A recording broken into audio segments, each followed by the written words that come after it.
Hi friends, ఈరోజు class quadratic equation నుండి క్లియర్గా చెప్తాను, జాగ్రత్తగా వినాలి.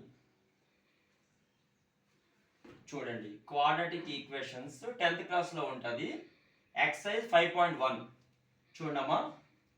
Check whether the following are quadratic equations.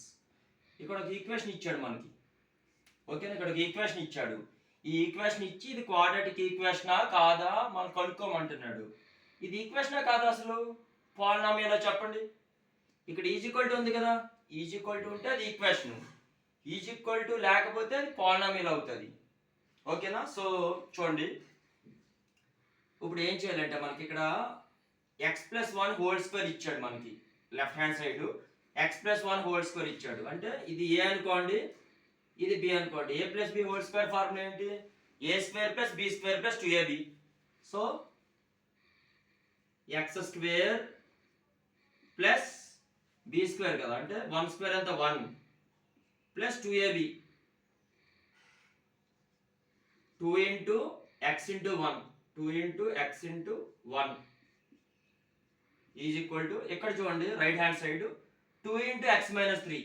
ఇక్కడ బ్రాకెట్ ఉంది కదా, సర్క్యులర్ బ్రాకెట్, అంటే అర్థం ఏంటి ఇక్కడ ఇంటూ అని. సో 2తో ఈ 2 కూడా మల్టిప్లికేషన్ చేయాలి.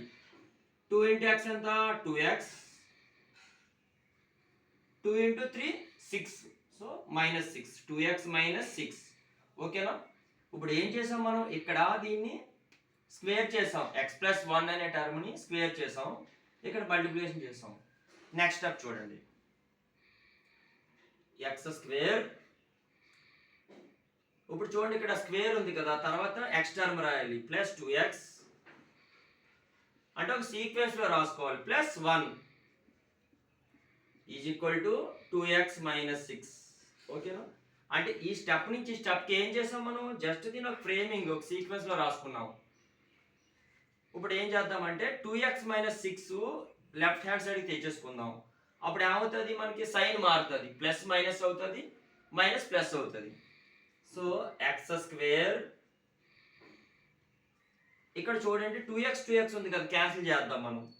ఈ -6ని తెచ్చుకుంటే సరిపోద్ది. 2x క్యాన్సిల్ అయిపోయి. ఎందుకు క్యాన్సిల్ అయ్యాయి అంటే మనకి left hand side right hand side same terms ఉన్నాయనుకోండి, అవి క్యాన్సిల్ అయిపోతాయి. సేమ్ టర్మ్స్ ఉంటే, సేమ్ నెంబర్స్ ఉంటాయి. So x² + 1 putting down, -6 is equal ఇటువైపు వస్తే +6 అవుతుంది, +6 ఈజ్ ఈక్వల్ టు 0. ఓకేనా? x² + 1 + 6 is equal to 0. 1 + 6 అంతా 7, x² + 7 is equal to 0. So మనకి ఈక్వేషన్ వచ్చింది, ఏంటి? క్వాడ్రాటిక్ ఈక్వేషన్ వచ్చింది. సో రాయాలి, దేర్ ఫోర్ అడిగాడు కదా క్వాడ్రాటికా కాదని, it is a quadratic equation. చూడండి, క్వాడ్రాటిక్ ఈక్వేషన్ జనరల్ ఫామ్ ఏంటి? జనరల్ ఫామ్ ఏంటి చెప్పండి? ax² + bx + c.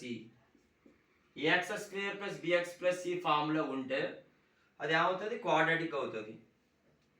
Is equal to 0 ఉంది. సో ఇది క్వాడ్రాటిక్ ఈక్వేషన్ అనమాట, general form. Thank you very much అండి.